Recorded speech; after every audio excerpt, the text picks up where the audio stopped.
We like to call it the Supernatural Hour. And now, our hosts.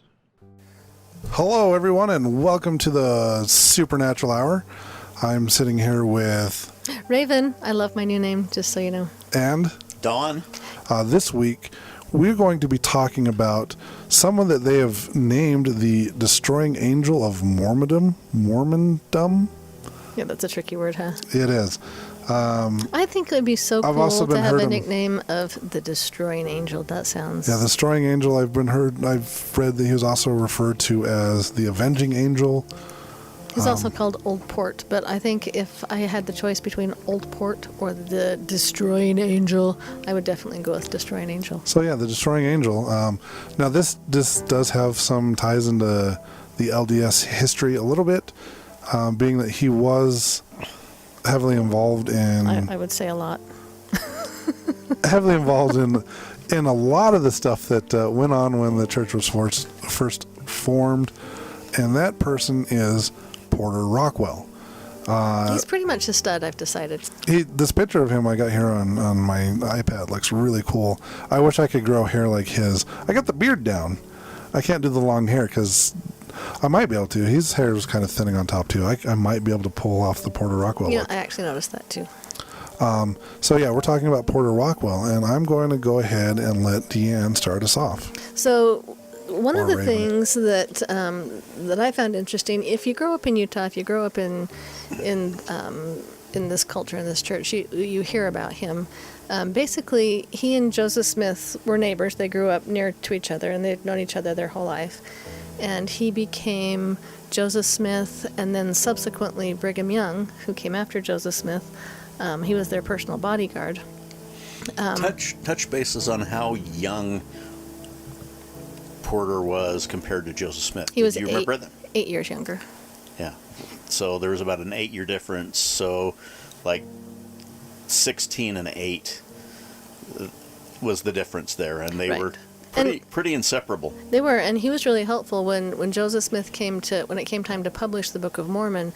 Porter Rockwell actually worked. He picked berries and hauled wood to help earn money to publish the Book of Mormon. So I mean, they were kind of in together very early on. But I knew that he was kind of a badass. Can I say badass? Yes. Yeah. He was. The FCC won't get us on this. Excellent. So, I always knew he was a badass, but I'm going to kind of jump. I mean, we're going to kind of jump around because his life was so interesting. It's going to be hard to go in chronological order. But one of the reasons he was called the Destroying Angel of Mormonism, and there's not a list of who he killed, but he's accredited to killing 24 to 100 people. And most of the time, it was outlaws or defending his own life because people were coming at him because he was a marshal and a bodyguard. Yeah, he was a deputy marshal. And he was he had a reputation of almost being unkillable. Right. That he was such a stud as a gunfighter. For young guns to make their bones, it's like, well, I'm going to go shoot Porter Rockwell. Right.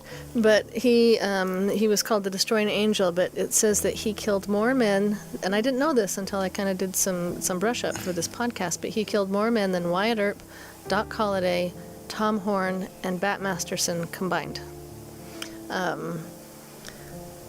And he had like a hawk-like vision. They said that he could shoot someone riding off on a horse in the dead of night. He was so good. And one of the reasons that he couldn't be killed, or that he survived so long, is at one point Joseph Smith gave him a prophecy, and the prophecy basically said, if you don't cut your hair, you can't be harmed. Bullets won't harm you. Or blade. Or blade. Bullets or blade can't harm you. Yeah, from what I read, they referred to him as like the modern day Samson. Mm-hmm. Mm-hmm. Don't cut your hair off. I believe he wasn't allowed to shave either. I don't know if that was a personal choice or if that was part of the prophecy, but yeah. He didn't cut his beard or hair except one time. Yeah, one time, and I'll let you talk about that. But yeah, from what I read, Joseph Smith basically said, as long as you have this hair and beard, you will not die by a bullet, which was true. He ended up living a long life and died at home, I believe. but we'll get more into that. Yeah, so it's right here. I wrote it down. He says, and this is quoted, says, I prophesy in the name of the Lord that you, Orrin Porter Rockwell, so long as ye shall remain loyal and true to thy faith, need fear no enemy. Cut not thy hair, so that would be probably hair and beard, and no bullet or blade can harm thee. That's kind of cool. Yeah.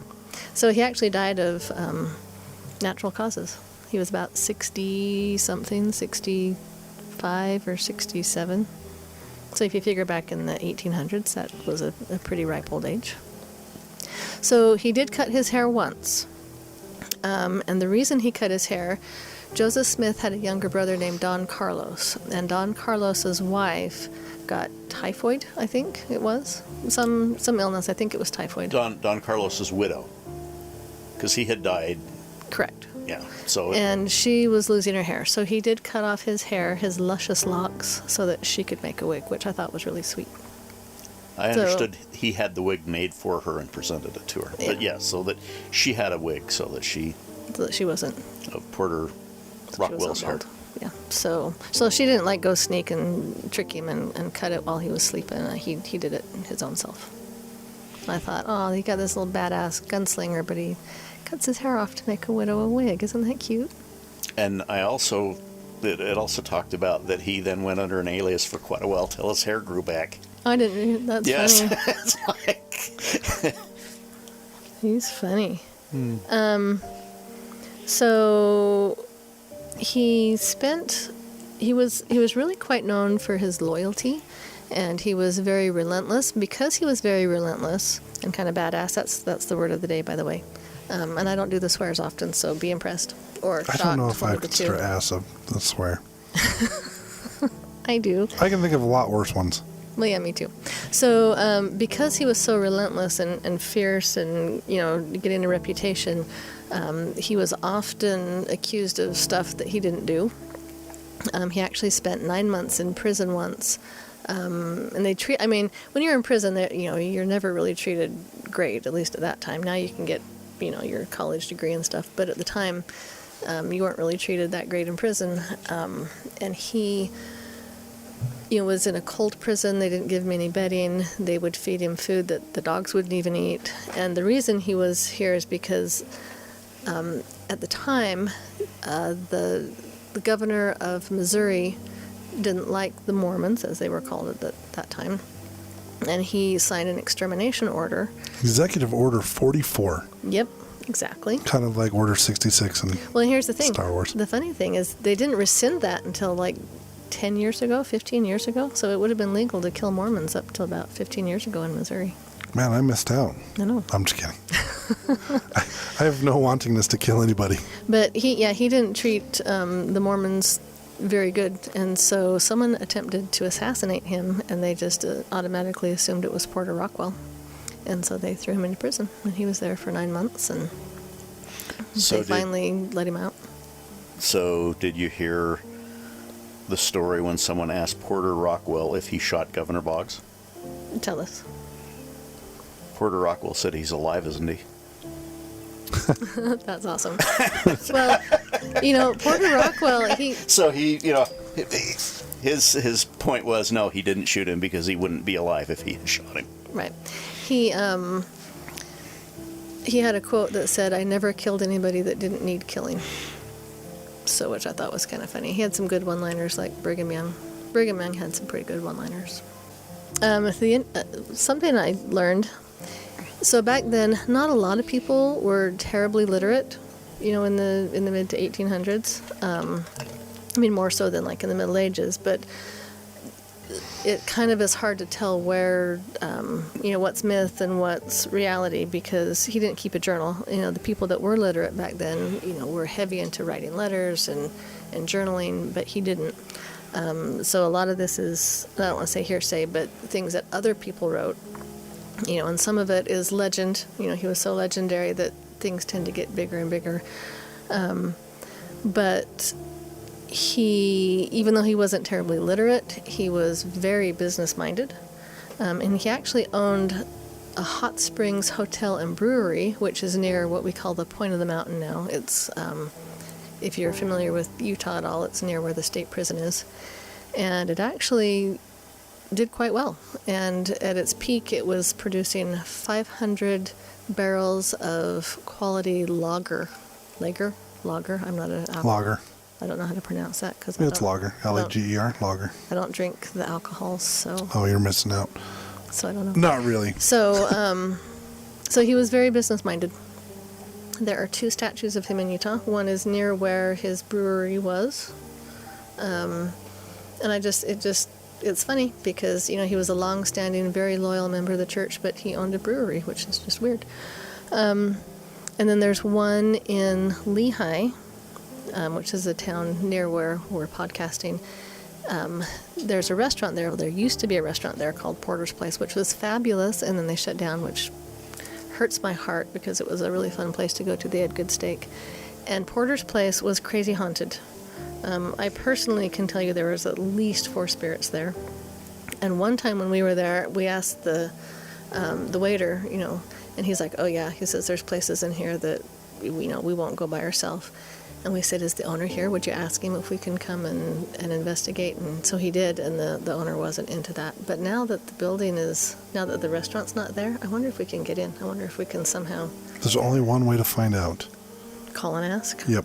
So yeah, we'll have to do that. So yeah, Porter's Place. So there's a statue of him by Porter's Place. So in Mormon history, LDS history, people might be aware, that Joseph Smith was taken to the Carthage jail and then martyred there at the Carthage jail. The reason behind that was the burning of the Nauvoo Expositor press, which had been orders given to Porter Rockwell to destroy the press, and he was involved with that is the thing, and kind of a thing of personal note there is my third great-grandfather, David Norton Jr., was also indicted in that same action with Porter Rockwell. So they were more than acquaintances. They were kind of cohorts with things. And when Porter went to the gold fields in 1849, David Norton Jr. went there also, and his wife ran the first boarding house that Porter Rockwell had there in Northern California. Right. And as I read about him, I always knew that he was a gunslinger and, and a bodyguard and, a contemporary of Wyatt Earp and Bat Masterson. But the more I read about him, I really earned a lot of respect for him. Like I mentioned before, a lot of charges were brought on him, because he was kind of the scapegoat. But at one point in Nauvoo, if you're familiar with church history, the church had quite a large city and a large presence in Nauvoo. And the saints were starting, the church members were starting to be persecuted. And so Brigham Young told Porter Rockwell, he says, we need to get some pressure off of the, and I've written this down, it's funny. We need to get some pressure off of, the persecution from the saints. And so he was running around in the street shooting this gun above people's heads, just purposely trying to get imprisoned. And he was, they got him and they threw him into prison, and he basically went to prison because the prophet Brigham Young told him to. And he's like, all right, and he was married and had children, and I'll go to prison. But even though he's killed, and again, we don't have a number, between 24 and 100 men, he was very, he had a lot of integrity, and he didn't just go around killing anybody. In fact, Joseph Smith said of him, who is now a fellow wanderer with myself, is an exile from his home, like me, because of the murderous deeds and infernal fiendish dispositions of unrelenting hands of the Missourians. And it's just a history thing. If you're from Missouri currently, we don't think you're fiendish. You're totally cool now. Says he is an innocent and noble. He's an innocent and noble boy, And, I'm thinking, okay, you got this badass gunslinger and you've got Joseph Smith calling him a noble boy. But I have to remember, he was quite a bit, by quite a bit, 8 years older. May the God Almighty deliver him from the hands of his pursuers. Let the blessings of salvation and honor be his portion. So even though, he was a gunslinger and he was responsible for killing a lot of people, he was very noble and had a lot of integrity. Yeah, and he was a sheriff and a marshal. These aren't, when we say gunslinger, we're thinking about that in the in the sense of not a hired gun to go out and kill people. And he wasn't a vigilante.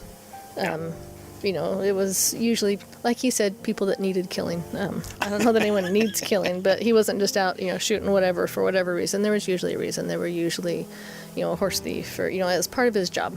He was also well known in Hollywood. So there was an indie movie called Rockwell in 1994, and actually in that movie was Randy Gleave and Carl Malone, our very own Utah Carl Malone. In the 1940s, and I think it's actually a movie about Brigham Young, but it had Porter Rockwell as quite a main character in it. And it had John Carradine in it, a TV show called The Avenging Angel in 1995. There was a movie called Plan 10 from Outer Space in 1995 that has Porter Rockwell in it. In 1969, there was a TV series called Death Valley Days, which does not sound familiar to me because I remember Death Valley Days. Yeah, they had the Borax team, and they showed the Borax 20-mural teams carrying the things across. Yeah, I think Ronald Reagan used to actually be like the commentator or the host of that. Oh, really? Yeah, I read that and I thought, I've never heard of that. But there was an episode called Son of Thunder, which featured... I've never seen any of these, so I can't tell you a whole lot about them. I actually remember that, and I don't remember it as being a Death Valley Days one. I thought it was a Twilight Zone one, but I remember as a kid watching that episode about Porter Rockwell. Well, Wikipedia says it's a Death Valley Days episode. I will believe that. And it says that there's actually an upcoming film called Out of Liberty, and it's his experiences in the Liberty Jail, with Joseph Smith. So one of his things, speaking of Joseph Smith being in jail, he was imprisoned, persecuted because of his faith, but Porter Rockwell actually snuck some tools into Joseph Smith when he was in the jail that Joseph used to try to escape, and he made like a 4-foot hole, and it took him several weeks to dig this hole. He didn't actually break through, but by the time... That was Liberty Jail, correct? I think so. I don't think that was Carthage. I think that was Liberty Jail. It was Liberty. That's what I said. So by the time they let Joseph Smith out, he was only just a few inches through a 4-foot wall to breaking through. So he almost escaped, but he didn't quite. But with help from his friend Porter Rockwell, bringing him stuff to dig through the rock wall. Along that, with Joseph Smith and Porter Rockwell, I understand that Joseph Smith gave Porter Rockwell orders not to come to Carthage. I think he was did. explicitly ordered not to come to Carthage. Yeah, and then when he went, after Joseph Smith was killed, he kept following Brigham Young because he said, this is what Joseph would have wanted me to do. And he was actually invaluable as a scout, and helped the Saints when they came out west as a scout. And, he was Brigham Young's personal bodyguard, but he also protected, the other Saints and, looked ahead and made sure everything was safe where they went. Before we move off of TV, there's also a documentary made in 2010 called Stories from the Life of Porter Rockwell. And after reading this little bit about him, I always thought he was cool, but this makes me want to watch that documentary. Okay, so there was a period of time where, because Porter Rockwell was a mountain man, it actually attracted the attention of a traveler named Richard Francis Burton. He came here to Utah to see Porter Rockwell. At the time, when he stopped in here, I believe it was in 1860. He was making a trip across America, and he ended up staying here in Salt Lake with a man named Lansdale Dayton. And this guy invited Porter to come have dinner with him.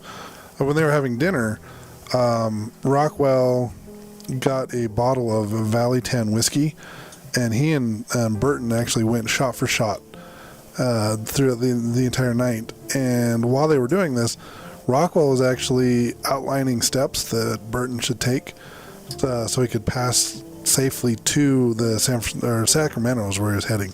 He also advised him to carry a loaded double-barreled shotgun, to sleep in a dark camp, and to never trust appearances and to avoid the main trail, where the quote-unquote white Indians would prey on travelers. And the reason they called them white Indians is basically it was just the white people or white man would dress up as Native Americans or Indians and go around robbing people. So he's actually been able to help people kind of avoid situations like that. So, because we talked about how his hair, he couldn't cut it. And if you look at pictures of him, it shows his flowing locks, and they're actually kind of a little natural curl to it that makes me just a smidgen jealous. I mean, his hair looks thick and curly, and I'm a little jealous. But he would normally wear his hair braided and tucked into a bob. And after he cut it and, let it grow back, he, again, braided it and tucked it into a bob. And we talked about how he served as a scout and a game hunter for the Saints. And I found a cute little song. There's a little ditty that they made about him back in the day. Before you had Facebook, you had to just make up songs about people. So, like Ring Around the Rosies? Yes, like Ring Around the Rosies. Talks about the plague. So this little ditty says, "Have you heard of Porter Rockwell? He's a Mormon triggerite," which I think is a fancy word for gunslinger. Okay, "Have you heard of Porter Rockwell? He's a Mormon triggerite. They say he hunts for horse thieves when the moon is shining bright. So if you rustle cattle, I'll tell you what to do. Get the drop on Porter Rockwell, or he'll get the drop on you." So he was pretty famous back in the day.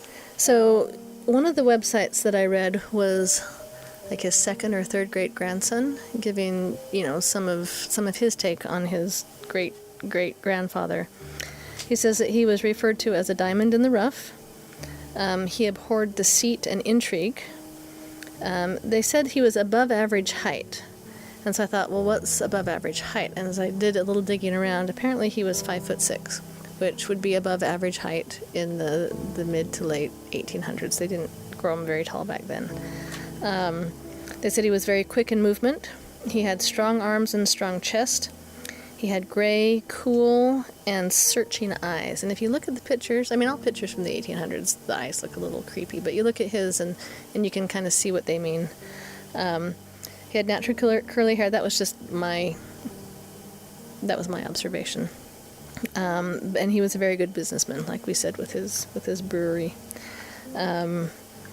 He also, I think I'm going to say he had a sense of humor, just based on what I read. It says that he harassed Johnston. So when the Mormon pioneers came out to Utah and just started camping here, the federal government sent out an army, Johnston's army, and that gets into a whole other story, which we won't go into. Long story short, as it pertains to Porter Rockwell for our podcast, he went out and kind of harassed him and, caused him trouble and caused him delays, and just enough delay so that the pioneers here could get out of their homes and kind of prepare for this army to come. And so I can just see him having fun with that, being a scout and being a gunslinger, just really having fun. Yeah, this was pre-Civil War, and the Mormons had actually prepared Salt Lake to burn it to the ground if Johnston's army came into Salt Lake. And they were able to negotiate an arrangement, and Johnston's army actually went south down into the Lehigh area. But yeah, they were ready to do that. But Porter Rockwell and others made it difficult for Johnston's army to come and do what they wanted to. And again, this was pre-Civil War. Yep. So we are the Supernatural Hour. We talk about supernatural things. And other than talking about a restaurant in Lehigh named after Porter Rockwell, and there's a lot of things in Utah named after Porter Rockwell, just so you know. He's actually buried in the Salt Lake Cemetery. Don and I have been there. It says that there was an area just west of our podcast area called the Eagle Mountain that Porter Rockwell actually didn't like. Porter Rockwell himself thought that this was haunted, and he didn't like to go in this area. So I am going to read for you this story that I found. So it says, Orrin Porter Rockwell, a gunslinger, bodyguard, and deputy territorial marshal, thought that the area around Joe's dugout was haunted. And this Joe's dugout is an area out by Camp Floyd. It says, on occasion, Porter's young employee, Gundamson, was asked to ride with Porter from Lehigh to what is now Fairfield and Cedar Fort. About halfway there, a fellow named Joe Dorton had a little dugout in the hill from which he carried on trade with the soldiers at Camp Floyd. Dusk was approaching when Porter went up to the door of the dugout to inquire of Joe about an outlaw he was tracking. The sought-after outlaw himself came to the door of the dugout when Porter knocked. As Gudmundsson would later tell his family and record, the next thing he saw was Porter backing away from the door with his hands in the air while the outlaw pulled the trigger on his pistol. Gudmundsson testified that in the dark he saw a tongue of flame leap out of the barrel of the gun and said it looked as if the flames of the pistol were going right through Porter's chest and out his back, but incredibly Porter was completely unharmed. When the man's gun was empty, he threw it on the ground and ran up the hill behind the house. Porter came over to the wagon, took out his rifle, and shot and killed the robber. He went over to the body and threw it down a dry well. So this dry well has now become kind of infamous with some more modern stories. It says, this story leads me into a modern-day mystery about that well. An Eagle Mountain resident, which is a newer town that's kind of cropped up in that area, we'll call her Barbara, gives this account as told by her daughter. A couple of years ago in the evening, it wasn't super dark yet, that a man was walking. She said he walked towards the dugout before the fence was there, and there's a picture online, there's a fence around this dugout now, and went down in the hole. She watched and watched and watched for a long time, and he never came back out. She said he was wearing a regular jacket and a hat with flaps. She called my dad at work and told him about it, and when he got home from work, he walked over and never saw anyone there. Barbara said that the man was carrying a sack or something similar. Another incident is told by David, another Eagle Mountain resident. The story does not necessarily have anything to do with the well at Joe's dugout, but it did happen in that same area in proximity to the well. David gives the following account. It was 2:30 in the morning, and I was heading to work, and when I got by Hidden Hollow Elementary, all of a sudden I see this black shape heading north from the hill where people parked to go mountain biking. It almost looked like a shadow. I could tell it was not a deer. It was moving very fast, looking like it was running on 4 legs, but as soon as it got to Pony Express, it raced up onto 2 legs, and Pony Express is a road. And the feet were moving quickly. When it got up on 2 legs, it didn't slow or break stride, it just stood up and ran. David continues, it was like it made a transformation from an animal shape into almost human shape. When I got to the area, I tried to see if I could make anything out, but did not see anything. He talked about being reluctant to share his story. I kept quiet because I thought I could not have seen what I just did, but I know I saw something. Another resident had the same type of incident a few years previously. This is what he recorded that his sister experienced and shared it on a paranormal website. It was sort of cloudy and cold that night. The moon was out and it gave off a little light, but she could still see. I wasn't with her that night. I was safe at home watching a movie. When she was near the town park, a silhouette of something was near her. Upon closer inspection, she could see that it wasn't human. On one of the side streets, she saw that the shadow was one that looks like the whole bunch of different animals at once. May I remind you, she was not under the influence or hallucinating. So all this is real. She calmly started walking away as it came a little closer. My sister then turned around and started speed walking back to the house, taking a few looks back. Then she could see it never made any advances toward her after she had started speeding up. When she got home, she looked rather shaken up, shaky and pale. My other sister asked her what was wrong, and she explained the whole incident. Even though I was around 9 and gullible at the time, I still believe her to this day, especially from the look on her face told me that she had definitely seen something and it was definitely real. And I just find this interesting that, and I don't think it started with Porter Rockwell throwing the body down the well, because even before that, he didn't like going in that area because he thought it was haunted himself. So that would be an interesting area to go. We should definitely go check it out sometime. Go check it out. It's super close. It would be free because it's just outside. So I like free. Free's good. Anyway, so Porter Rockwell, cool dude. Watch the documentary. I think it'll be awesome. I'm going to. There's a lot of stuff I didn't know that you mentioned that wasn't covered in the research I did. So that's really cool. So yeah, I hope you enjoyed listening about Porter Rockwell. Well, thanks for listening, everybody, and we'll catch you next time. Yep, talk to you later. See ya. You've been listening to the Supernatural Hour at AdvancedParanormal.com. The Supernatural Hour is part of the Radio Ronin network found at RadioRonin.com.